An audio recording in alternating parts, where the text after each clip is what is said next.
Okay, so in this video, I'm going to go through something that I notice clients struggle with when they first come on board with me, and that's the perception of what consistency is.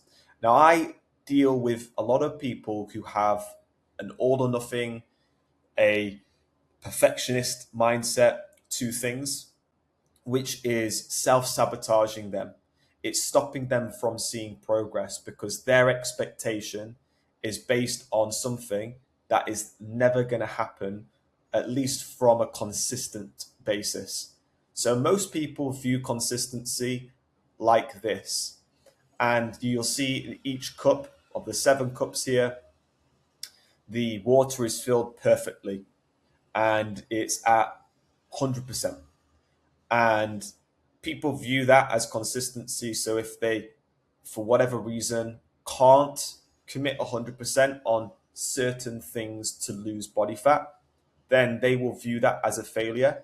And if they have an all or nothing mindset, they're going to start again on Monday, or they're just going to move from 100 all the way down to 0% and do nothing. So once people shift the perception of what consistency actually is, it helps them stay consistent for a longer period of time. So knowing that you can't be at 100% every single day is extremely free. It's really freeing to kind of know that and hear that. And that's what consistency is. And this is down to my own personal experience with things that I've tried to implement in my life to get to where I want to get to, and also clients as well. My experience being a coach, I've noticed that this is a reoccurring thing, which is why I'm making a video on it to try and help yourself with if you feel like this is something that you struggle with. So maybe Monday you're able to hit 100%. Your training is in a really good place. You've got full time to be able to train. You've been able to plan your nutrition and stick to that nutrition. But then on Tuesday, work picks up and you might miss that training session, that scheduled training session, or you might go to the gym and you're only in there for 20 minutes. And the nutrition side of things, perhaps, you can't fully commit to the original plan. So you're now just trying to focus on your protein intake instead.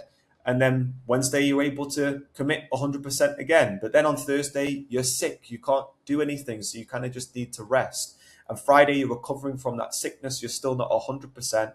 So there are things there that you have to take into consideration. Saturday, you're able to commit. You get that session in that you were going to do during the week. You were pre-planning your meals again. You're getting the nutrition in. And then Sunday, there's a family event that happened last minute, so you're not able to stick to the plan within nutrition. Now that is far better than if you were to just do 1 week here and then another 3 weeks of absolutely nothing. If you did this for 4 weeks, I guarantee that this person would see better progress than this person. I know that person will. So one thing that will also help with consistency is outcome goals versus input goals. The reason I say this is when someone says, I want to lose 20 kilograms in 12 weeks, that is an outcome goal. And let's say that that client or that person reaches 10 kilograms in 12 weeks. They're more than likely going to view that as a failure.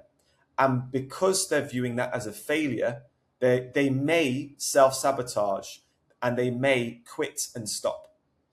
So let's really look at this, in depth here. Dropping 10 kilograms in 12 weeks is still success. It's still progress. It's far easier and more motivating to focus on input goals. And input goals are, the way I like to describe it is, let's say that we're in a factory together and we're both working on this machine that is producing pink bunny rabbit toys for kids. And we notice that on this conveyor belt of these pink bunny rabbits coming out, one's dirty, then the next one's missing an ear, then the next one's missing a eye, and we decide to stop the machine because obviously these toys that are coming out are not coming out correctly. Now, we're experts, right? We know what this thing, we know the clogs, we know the nuts and bolts and things like that within this machine. We're not going to look at the pink bunny rabbits to get answers. We're going to look at the actual machine and make sure that everything is, in a good place. What's missing, what's out of place, blah blah blah blah. You can tell that I am not an expert in machines and engineering, but that's what we would do. And we would identify that there are things here that we need to change. We change them, we put them in place, and we press the button again, and then the pink bunny rabbits start coming out nice and clean, with eyes, with ears, ready to be picked up by kids to, play with. So if we look at the pink bunny rabbit being the weight goal, that's the outcome goal of 20 kilograms. But if we look at the actual machine and go inside it, the things that get us to that weight, what would that be? That would be training, that would be nutrition, that would be activity, that would be sleep, that would be stress management. And then how can we dig deeper into this machine even more with right training? Can we focus on PBs each week? Is there specific movements that you want to really focus on improving strength with? Is there a time period that you want to be in the gym? So maybe 40 to 45 minutes in the gym. Is there a frequency or a range of frequency of training each week? Maybe 2 to 3 times a week. Nutrition, what does that look like? Are we tracking calories? Are we doing non-tracking methods? Are we focusing on protein in each meal? What 3 options will you have for breakfast? What 3 options will you have for lunch and dinner? Activity outside of the gym. Are we timing a 15-minute, 20-minute thing every single day? Are we just, right, I'm going to get outside in the morning to just, within my morning routine? Are we doing a step goal perhaps? That's a little bit closer to an outcome goal, but not so much with, focusing on the weight outcome goal type of thing. But this is really, really important because, we want to make sure that we're hitting these goals and we're creating a reward pathway within our brain. Because if we're especially if we're setting outcome goals that are far really unrealistic, that will cause your brain to create a negative response with that, because you're not creating a reward response with that thing, because you're not achieving it. So that's going to be even more demotivating. But what fires together wires together, and that's why I'm talking about this thing. So your brain creates neural pathways. When you establish a new habit, routine, belief, or a new way of doing things, your brain creates a new pathway to sort that new thing out. So we're in the jungle, right? And everything's overgrown. We've got a machete and we're breaking, a path for us to move through.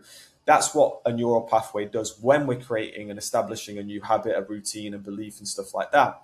And the more that we chop this path down, the easier it is for us to go in and out of this forest.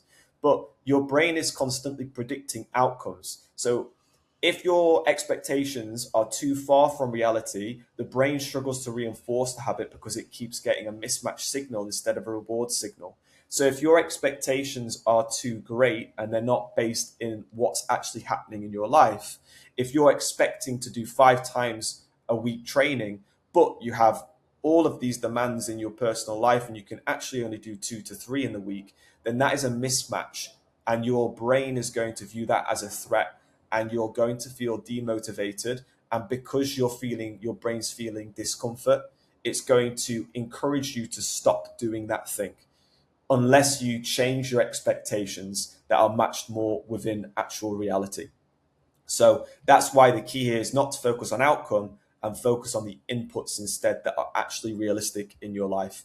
Now, when I have clients struggling to stick to some form of consistency, the gear system is something that I like to implement with those clients. So if I just move this up here, you'll see focus areas: nutrition, training, movement, sleep, and socializing.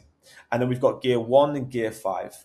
Now, you're in your car, right? And you're transitioning out of a parking place. You're driving to work. Now, there's no traffic, there's nothing in the way. You're the majority of the time in a gear 5 getting to work, so you're super efficient. You get there very quickly. Whereas when you're in a gear 1, it might be because you're stuck in traffic, there's roadworks, and it takes a bit longer for you to get to work. However, you still get to work. It's still progressing forward and moving to work. So gear 1, you're still moving, but you're moving at a slower rate.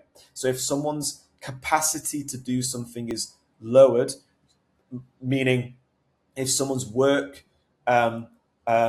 priorities or time has increased, if family things are going on that are causing you to be spending more time with family, if you're sick, all of these things will have an impact on your ability to be able to do things. And that will change the magnitude of progress or the speed of progress. So if life is really busy, you're probably going to be at gear 1.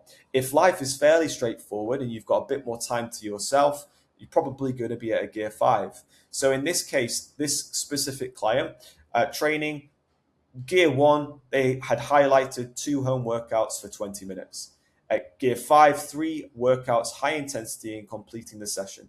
2 to 3 exercise videos each week sent to me so I can analyze and give them feedback. So what they've done here is they've created an ability to be flexible and move along this continuum to help stay consistent when life happens. So pause this, do something like this. That would be my advice. If you notice yourself getting busy, now everyone will at some point. So I would highly suggest you're no different. So definitely do this. It really, really helps. And let me know how you get on. But if you need anything else at all, please comment down below. Subscribe for any new videos that will be coming out every single week. And I look forward to seeing you on the next one.